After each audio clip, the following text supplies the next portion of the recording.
Okay အားလုံးမင်္ဂလာပါဟုတ်ပြီအခုကျွန်တော်မျှဝေပေးမယ်အကြောင်းအရာလေးဟာဒီ proteus software နဲ့ကျွန်တော်တို့ power supply ကိုဘယ်လိုတည်ဆောက်မလဲเนาะအဲ့ဒါအကြောင်းကိုကျွန်တော်ပြပေးမယ်အဲ့ဒါဟုတ်ပြီဒီ power supply တည်ဆောက်ပုံကကျွန်တော် diode အသုံးပြုပုံပေါ်မူတည်ပြီးတော့ကျွန်တော်တို့ hardware ရယ် full weight ရယ် brake ရယ်ဆိုပြီးတော့၃မျိုး꿰လိမ့်မယ်เนาะအဲ့တော့အခုကျွန်တော် hardware အကြောင်းကိုပြမယ်ဟုတ်ပြီเนาะအဲ့တော့ကျွန်တော်ဒီမှာ AC ယူလိုက်တယ်เนาะဒီ power supply ကဘယ်ချိန်မှာသုံးလဲဆိုလို့ရှိရင်ကျွန်တော်တို့ electronic ပစ္စည်းတွေကျွန်တော်တို့သုံးတဲ့ချိန်မှာသုံးတယ်เนาะအဲ့တော့ကျွန်တော်အိမ်ဒီမှာသုံးတာကျွန်တော်တို့ AC 920ဒါကိုကျွန်တော်တို့ဒီ5 volt DC တို့7 volt DC တို့ဒါတွေကျွန်တော်တို့ DC ပစ္စည်းတွေကိုကျွန်တော်တို့အသုံးပြုလို့တဲ့အချိန်မှာကျွန်တော်တို့ power supply ကိုတုံးတယ်ဟုတ်ပြီအခုကျွန်တော် AC source ကိုကျွန်တော်ယူလိုက်တယ်เนาะယူလိုက်ပြီးတော့ကျွန်တော်တို့ transformer ယူလိုက်တယ်เนาะ transformer ကတော့ကျွန်တော်တို့ step down transformer เนาะအဲ့တော့ဟုတ်ပြီ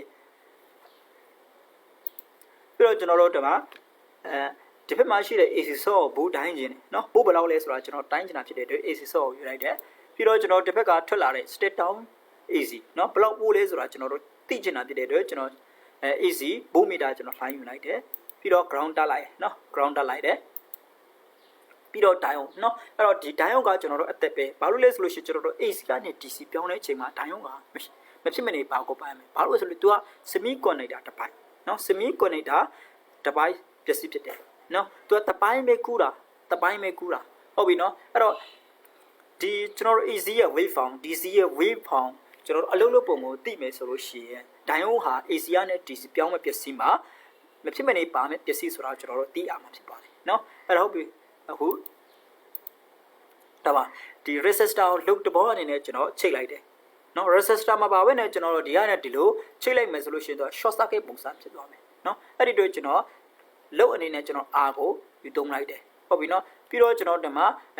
အခုနပြောတယ်ကျွန်တော်တို့ AC wave form DC wave form ကျွန်တော်တို့ဘာနဲ့ကြည့်မှလဲဆိုလို့ရှိရင် oscilloscope နဲ့ကျွန်တော်တို့ကြည့်မှဒါနဲ့ကြည့်မှကျွန်တော်တို့ wave form ကိုဘယ်လိုအလုပ်လုပ်တယ်လဲဆိုတာကျွန်တော်တို့သိရမှာဖြစ်ပါတယ်ဟုတ်ပြီအဲ့တော့အဲ့ဒီမှာဆိုလို့ရှိရင်ကျွန်တော်တစ်ဖက်ကပါလဲ AC တစ်ဖက်ကလည်းကျွန်တော်တို့ AC เนาะ diode ကနဲ့ထွက်လာတာပါလဲ DC ဟုတ်ပြီเนาะအဲ့တော့အဲ့ဒါကိုကျွန်တော်တို့ကြည့်အောင်เนาะတစ်ဖက်က AC တစ်ဖက်က AC တစ်ဖက်က DC ဘာလို့ DC ဖြစ်သွားတာလဲခုနပြောတယ်ဒီကောင်ကပါလဲတပိုင်းလျှက်ကူးပစ္စည်းဖြစ်တယ်ဒီဘက်မှာဆိုလို့ရှိရင်ကျွန်တော်တို့ဒီဘက်မှာကျွန်တော်တပိုင်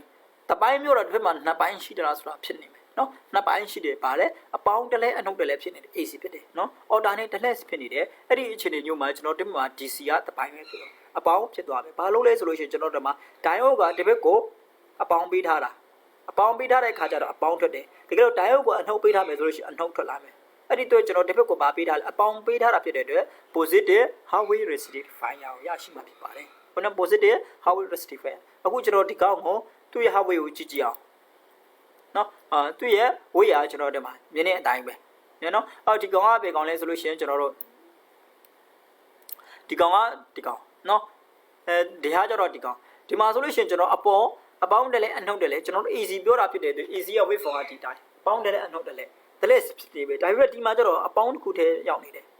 ဘာလို့လဲကျွန်တော်တို့ diode ခံလိုက်တာဖြစ်တဲ့အတွက်เนาะ diode ခံလိုက်တာဖြစ်တဲ့အတွက်ဒီလိုပုံစံဖြစ်သွားတယ် halfway မတဝက်ပဲဒီမှာအပေါင်းเนาะအဲ့တော့ကျွန်တော်ဒီကောင်ကိုမြင်နော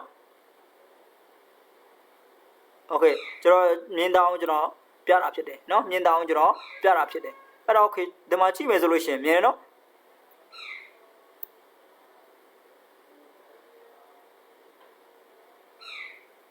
်โอเคဒီမှာကြည့်မယ်ဆိုလို့ရှိရင်ကျွန်တော်ဒီမှာဒါ0 level ဒီမှာအပေါင်းဖြစ်တယ်ဖြစ် negative ဖြစ်တဲ့အချိန်မှာသူကဖြတ်တယ်လားမဖြတ်ဘူးเนาะအပေါင်းဖြစ်တဲ့အချိန်မှာဖြတ်တယ်အနှုတ်ဖြစ်တဲ့အချိန်မှာဖြတ်ဘူးဒီမှာတော့ဒီရောက်သွားတာနောက်ဘာလို့လဲဆိုလို့ရှိရင်ကျွန်တော်ဒီမှာဒီကောင်ကတပိုင်းပဲဖြတ်တာတပိုင်းပဲကူးတာနော်တပိုင်းပဲကူးတာဒီဘက်မှာ easy bit ကိုကျွန်တော်တို့ဗာပေးထားလဲအပေါင်းပေးထားတာဖြစ်တယ်အပေါင်းကိုထွက်သွားတာဒီမှာကြည့်မယ်ဆိုလို့ရှိရင်ကျွန်တော်ဒီကနော်အပေါင်းဖြတ်တယ်နော်အနှုတ်မသွားတော့ဒီမှာ0 level ဖြစ်နေတယ်အပေါင်းသွားတယ်နော်ဒီအတိုင်းပဲတကယ်လို့ကျွန်တော်တို့ diode တာဗာဖြစ်ရင်ပြောင်းပြန်လုပ်ထားမယ်ဆိုလို့ရှိရင်နော်ပြောင်းပြန်လုပ်ထားမယ်ဆိုလို့ရှိရင် diode တာကျွန်တော်ပြောင်းပြန်လုပ်ကြည့်အောင်နော်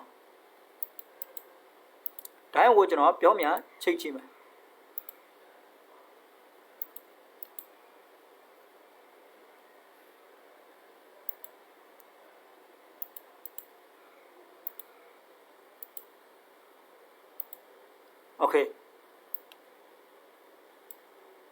နော်ပြောင်းပြန်ဖြစ်သွားတယ်ခုနပုံစံမဟုတ်တော့ပြောင်းပြန်ဖြစ်သွားတယ်ပြောင်းပြန်ချိတ်လိုက် okay ကျွန်တော်တို့ကြည့်ကြည့်မယ်နော်နော်ဒီပုံစံဖြစ်